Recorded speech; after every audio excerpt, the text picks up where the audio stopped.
Let's turn to a verse that talks of the care of God. Isaiah 40:11. దేవుని వాక్యం నుంచి యెషయా గ్రంథం 40వ అధ్యాయం 11వ వచనం చూస్తున్నాం. Says, like a shepherd, Isaiah 40:11 says, like a shepherd he will tend his flock. గొర్రెల కాపరి వలె ఆయన తన మందను మేపును. In his arms he will gather the lambs and carry them in his bosom. He will gently lead the nursing ewes. తన బాహువుతో గొర్రె పిల్లలను కూర్చి రొమ్మున ఆనించుకొని మోయును. పాలిచ్చు వాటిని ఆయన మెల్లగా నడిపించును. This part speaks of, like we sang, the tender care of God for his people. మనము ఇప్పుడు పాడుకున్న పాటలో చూసినట్టుగా దేవుడు తన ప్రజలను ఎంత సున్నితంగా నడిపిస్తారు అనేది ఈ వాక్యం సూచిస్తుంది. You see, in life, what you believe will reflect in your behavior. జీవితంలో మనం ఏదైతే నమ్ముతామో అదే మన ప్రవర్తనలో ప్రతిఫలిస్తుంది. What you believe will reflect in your attitude. మనం ఏదైతే నమ్ముతామో అదే మన ధోరణి లేకపోతే దృక్పథంలో కనపడుతుంది. Now, sometimes attitude looks like a small thing, but the right attitude can make a huge positive difference in our life. కొన్నిసార్లు ఈ దృక్పథం అనేది చాలా చిన్న విషయంగా అనిపించినప్పటికీ అది మన జీవితంలో చాలా గొప్ప మార్పులను తీసుకొచ్చేదిగా ఉంటుంది. The wrong attitude also makes a big difference negatively. తప్పుడు దృక్పథాలు ఉంటే అవి మన జీవితం మీద ప్రతికూల ప్రభావాన్ని చూపిస్తాయి. They say more people get defeated by wrong attitudes than people with physical disabilities. ఎవరైతే తప్పుడు దృక్పథాలు కలిగి ఉంటారో వారు ఎక్కువ జీవితంలో ఓడిపోతారని చెప్తారు. అంటే శారీరక వైకల్యం కంటే, or people with sicknesses and illnesses, లేకపోతే అనారోగ్య పరిస్థితులు గుండా వెళ్తున్న వారి కంటే they win more than the people with the wrong attitudes. ఇలాంటి వారు ఈ తప్పుడు దృక్పథాలు కలిగిన వారి కంటే జీవితంలో ఎక్కువ విజయాన్ని సాధిస్తారు. Now, what can be the wrong attitudes? ఈ తప్పుడు దృక్పథాలు అనేవి ఏంటి? It can be getting discouraged easily, త్వరగా నిరుత్సాహపడిపోవటం, feeling fearful very easily, ఊరికే భయపడటం, not feeling confident, ఆత్మవిశ్వాసం లేకుండా ఉండటం. You know, these attitudes can make very talented people give up. They can make very talented people give up, while people with less talent and abilities keep on going and succeeding, all because of the right attitude. ఇలాంటి తప్పుడు దృక్పథాలు ఉన్నవారు త్వరగా నిరాశలోనికి కూరుకుపోవడానికి దారి తీస్తాయి. తక్కువ శక్తి సామర్థ్యాలు ఉన్న వారి కంటే కూడా ఈ తప్పుడు దృక్పథాలు కలిగిన వారు ఎంతో ఓడిపోతూ ఉంటారు. And Satan, for believers, Satan tries to bring you into that wrong attitude frame of mind. సాతాను మనల్ని ఆ తప్పుడు ధోరణులు గుండా తీసుకుని రావడానికి ఎంతో ప్రయత్నం చేస్తూ ఉంటాడు. Therefore, one of the favorite weapons he uses is discouragement. అందుకనే తను ఎంచుకునేటువంటి ఒక సాధనం ఏంటంటే నిరాశ కలిగించడం. Because he knows to defeat you, he has to first defeat you in your mind. నిన్ను ఓడించాలంటే ముందుగా నీ మనసులో నేను ఓడించాలని తనకు తెలుసు. To defeat you, he has to first defeat you in your thinking. నీ ఆలోచనలో ముందుగా నిన్ను ఓడిస్తే నిన్ను ఓడించడం సులువని వాడికి తెలుసు. So therefore he tries to make you weak and incapable in your mind first. అందుకనే ముందుగా నీ మనసులో నిన్ను ఏ చేతగాని వాడిగా అది చేస్తాడు. But remember, as believers we have the power to overcome him. కానీ మనం గుర్తుంచుకోవాల్సింది ఏంటంటే దేవునిలో మనము విజయం సాధించగలం. Salvation gives us the power to renew our mind.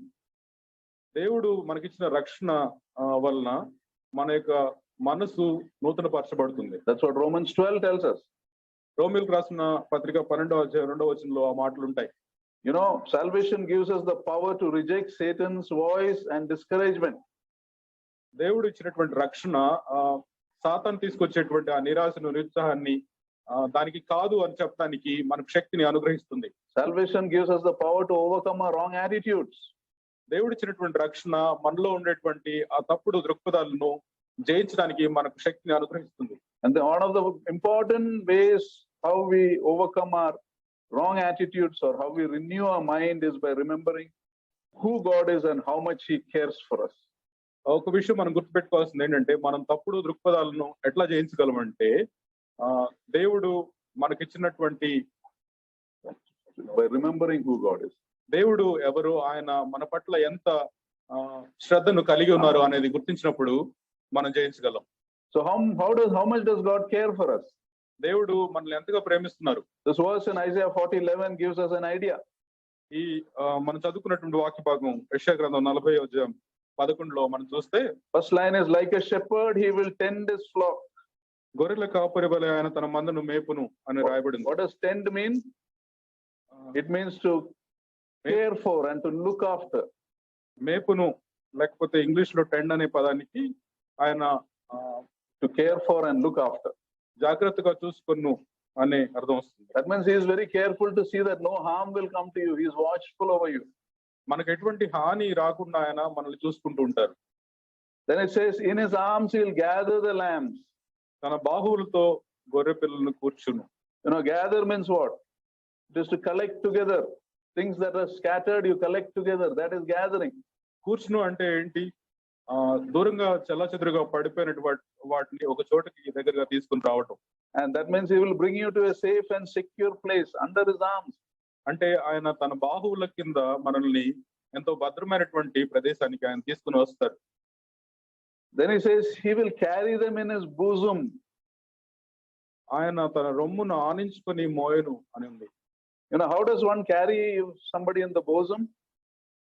By hugging them, right? That's how you carry somebody in the bosom, right? తన ఒడిలోనికి తీసుకుని మోయాలంటే ఎవరైనా ఎలా చేస్తారు? మనల్ని చాలా దగ్గరగా హత్తుకొని మోస్తారు కదా. Hugging as he carries them. It talks of intimacy. It talks of attachment. ఇది ఒక దగ్గరతనాన్ని, దేవునితో మనకున్నటువంటి దగ్గరతనాన్ని, సాన్నిహిత్యాన్ని చూపిస్తుంది. You don't hug everybody, right? You hug those who you are attached to. మనం ఎవరిని పడితే వారిని హత్తుకుంటాం కదా. ఎవరైతే మనకు దగ్గరగా ఉంటారో వారినే మనం హత్తుకుంటాం. That's how God does for you. He carries you. దేవుడు మనల్ని హత్తుకుంటాడు. Then it says మోస్తారు. he will gently lead the nursing ewes.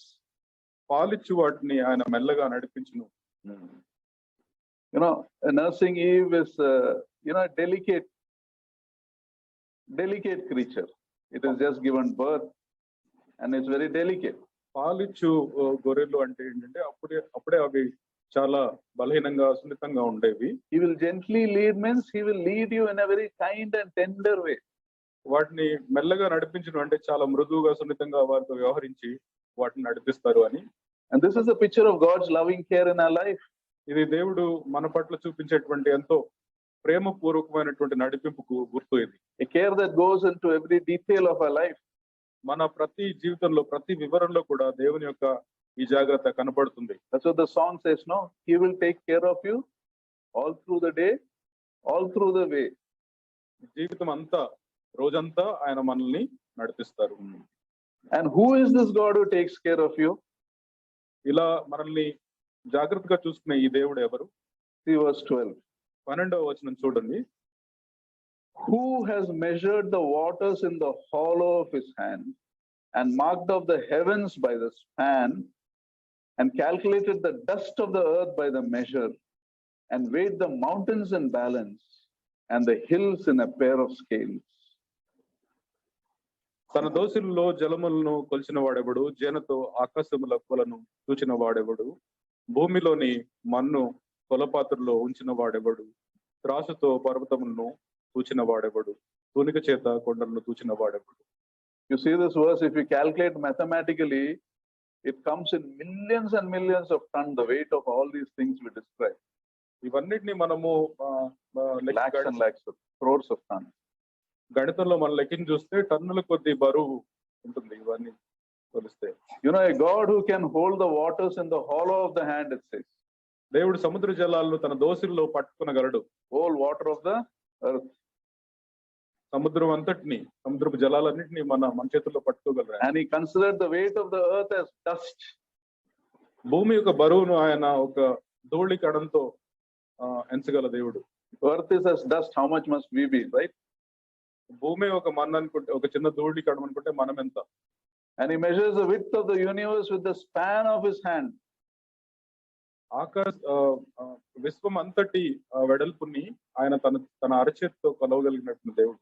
And he calls each star by name. ప్రతి ఒక్క నక్షత్రాన్ని వాటి పేరు పెట్టి పిలవగలిగినటువంటి దేవుడు. There is billions, crores and crores, hundreds and hundreds of crores and crores of stars. వందల కొద్ది వందల లక్షల కొద్ది నక్షత్రాలు ఈ విశ్వంలో ఉన్నాయి. So that is the one, that God is the one who carries you in his bosom and looks after you. అంత గొప్ప శక్తివంతుడైన దేవుడు మనల్ని తన ఒడిలోనికి తీసుకుని మోస్తున్నారు. He is the one who leads you and deals with you in a tender way. ఆయనను మనం నడిపిస్తూ మనల్ని ఎంతో సున్నితంగా మనతో వ్యవహరిస్తున్నారు. And why does he do that? ఎందుకు ఆయన అట్లా చేస్తున్నారు? Because he loves you. ఎందుకంటే ఆయన మనల్ని ప్రేమిస్తున్నారు కనుక. No other reason. We can't give anything back to him. దానికి ఎటువంటి కారణం లేదు. మనం ఆయనకు తిరిగి ఏమి ఇవ్వలేము. And the amazing part of his love is he loves us in spite of our failures. మనము ఓడిపోతున్నప్పటికీ దేవుడు ఆయన మనల్ని ప్రేమిస్తున్నారు. He's loved us in spite of the fact that many times we have not responded to his love. మనం చాలా సార్లు ఆయన ప్రేమకు సరిగా ప్రతిస్పందించలేదు. He loves us in spite of the fact that we are stubborn. మనం చాలా సార్లు మొండిగా ప్రవర్తించాం. And we have been rebelled against him many times. ఆయనకు వ్యతిరేకంగా మనం ఎదురు తిరిగాం చాలా సార్లు. You see, Paul Washer says like this. Paul Washer అనే దైవజనుడు ఇట్లా అంటున్నారు. I have given God countless reasons not to love me. దేవుడు నన్ను ప్రేమించకుండా ఉండడానికి నేను లెక్కలేనటువంటి కారణాలు నేను చూపించాను. But none of the reasons was strong enough to change his love for me. కానీ ఆ కారణాల్లో ఏది ఆయన ప్రేమను నా పట్ల మార్చడానికి అంత బలంగా కనపడలేదు. And this loving God he also wants us to win in life. ఈ మనల్ని ప్రేమించేటువంటి దేవుడు మన జీవితంలో గెలవాలని కోరుకుంటున్నారు. Therefore he has equipped you to win. అందుకనే దేవుడు మనం విజయం సాధించడానికి మనల్ని సన్నద్ధులుగా చేస్తున్నారు. And by trusting in him we can defeat our negative attitudes. దేవుని యందు మనం విశ్వసించడం ద్వారా మనలో ఉన్నటువంటి ఆ ప్రతికూల దృక్పథాలను మనం జయించగలం. The negative attitudes of fear and worry and discouragement. ఈ తప్పుడు దృక్పథాలైనటువంటి ఆ చింత, భయం and discouragement, నిరుత్సాహం అనేటువంటి. So with these thoughts, next time Satan brings some discouragement in your life, how will you respond? ఇట్లాంటి కారణాలతో సాతాను మీ దగ్గరికి ఇంకోసారి ఈ తప్పుడు విషయాలు తీసుకొచ్చినప్పుడు మీరు ఎట్లా ప్రతిస్పందిస్తారు? When he brings discouragement to your doorstep, like a courier, let's say, ఒక కొరియర్ లాగా మీ తలుపు ముందుకి ఈ విషయాలను తప్పుడు దృక్పథాలను తీసుకొచ్చినప్పుడు మీరు ఏం చేస్తారు? Don't open the door, don't let him in. తలుపు తెరవద్దు, అతన్ని లోపలికి రానివ్వద్దు. Don't accept the package, don't sign the receipt. ఆ ప్యాకేజ్ మీరు తీసుకోవద్దు, దానికి సంతకం మీరు చేయొద్దు. Instead, submit to God, resist the devil and he will flee. అందుకనే అప్పుడు దేవునికి లోబడి సాతాను ప్రతిఘటించినప్పుడు సాతాను మీ నుంచి పారిపోతాడు. You see, however good we are, however positive we feel, time to time we all experience frustration, failure and fear. మనము ఎంత మంచిగా ఆలోచించినప్పటికీ కొన్నిసార్లు మనం ఇటువంటి నిరాశలోనికి మనం కూరుకుపోగలం. Especially when you're tired, మనం అలసిపోయినప్పుడు ప్రత్యేకంగా. So by standing on God's promises and drawing on his strength, you can choose not to be discouraged. అలాంటప్పుడు మనం దేవుని యొక్క వాగ్దానాలను తీసుకుని మనము ఈ ప్రతికూల దృక్పథాలను మనం జయించగలం. Because God's presence is with us and his power is in us. దేవుని యొక్క సన్నిధి మనతో ఉంది, దేవుడు మనలో ఉన్నారు. But the choice is ours. కానీ ఎంపిక మనదే. The choice to not get defeated is ours. మనము జయించబడకుండా ఉండాలనే ఎంపిక అనేది మనదే. And let us take this time to worship our Almighty Creator. అందుకని ఈ సమయం తీసుకుని సర్వశక్తిమంతుడైనటువంటి మన సృష్టికర్తను ఆరాధిద్దాం. Who looks after us like a shepherd, who won't let harm come to us. గొర్రెల కాపరి వలె మనల్ని కాచేటువంటి దేవుడు, ఎటువంటి హాని మన దగ్గరకు రానివ్వనటువంటి దేవుడు. Who gathers us from all the scattered places and brings us to a safe and secure place. చెల్లాచెదురుగా పడిపోయినటువంటి మనల్ని ఒక దగ్గరికి కూర్చేటువంటి దేవుడు, ఒక భద్రమైనటువంటి ప్రదేశంలోనికి మనల్ని నడిపించేటువంటి దేవుడు. Who hugs us and carries us in his bosom, especially when you go through the tragedies and trials of life. మనల్ని హత్తుకుని మనల్ని ఎత్తుకుని మోసేటువంటి, ముఖ్యంగా మనము శ్రమల గుండా విషాదాల గుండా మనం వెళ్తున్నప్పుడు తను మనల్ని మోసుకుని వెళ్ళేటువంటి దేవుడు. Who deals with us in a very delicate and tender way. మనల్ని ఎంతో సున్నితంగా ఎంతో జాగ్రత్తగా మనతో వ్యవహరించేటువంటి దేవుడు. And this God is the one who is so almighty. He measures the universe by the width of his hand. ఇటువంటి దేవుడు ఎంతో శక్తి కలిగినటువంటి దేవుడు, ఎంతో గొప్ప దేవుడు, విశ్వాన్ని తన అరచేతితో కొలవగలిగినటువంటి దేవుడు. This God wants us to win. ఇటువంటి దేవుడు మనం గెలవాలని కోరుకుంటున్నాను. This God wants us not to live defeated lives. మనం ఓడిపోయినటువంటి జీవితాలు జీవించకూడదని దేవుడు కోరుకుంటున్నారు. Let us take this time to worship our God, but remember, our real worship is the way we react. What we believe in will reflect in our behavior. Remember what we said. The way we behave through the week is a worship to God. That we believe in this God and we want to come close to this God. మనము దేవుని నమ్మితే అది మన ప్రవర్తనలో కనపడుతుంది.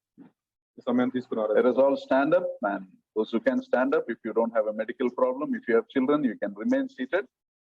If you're carrying children, but softly let us worship. Then time will be given to those who want to audibly worship.